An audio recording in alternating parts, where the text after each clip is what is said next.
আসসালামু আলাইকুম। আজকে আমি আপনাদেরকে দেখাবো আমরা যেভাবে কলমির শাক রান্না করি। এভাবে রান্না করলে এত মজা, এত স্বাদ লাগে, অনেক ভাত খাওয়া যায় এভাবে রান্না করলে কলমির শাক দিয়ে।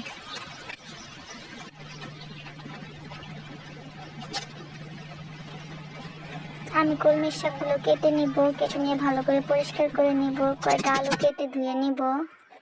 তারপরে আমি একটা কড়াই বসিয়ে দিব, কড়াইতে তেল দিয়ে দিব।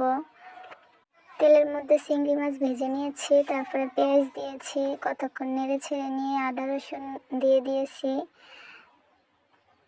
কতক্ষণ জাল করার পরে আমি দিয়ে দিব হলুদ মরিচ লবণ সব একসাথে দিয়ে আবারও নেড়ে ছেড়ে নিব।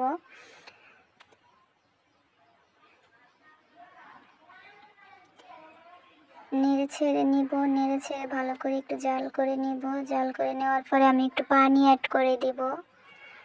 তারপরে আবারও আমি ভালো করে একটু কষিয়ে নিব। কষিয়ে নেওয়ার পরে আমি দিয়ে দিব এর মধ্যে আলু দিয়ে ভালো করে নেড়ে চেড়ে আলুগুলা ভালো করে কষিয়ে নিব।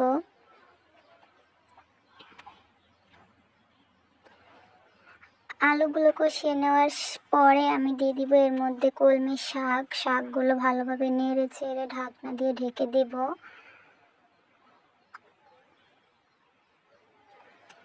ঢাকনা সরিয়ে দেখেন এই যে কলমি শাকগুলো সিদ্ধ হয়ে গেছে। দেখেন কত সুন্দর হয়েছে রান্নাটা, খেতে খুবই মজা হবে।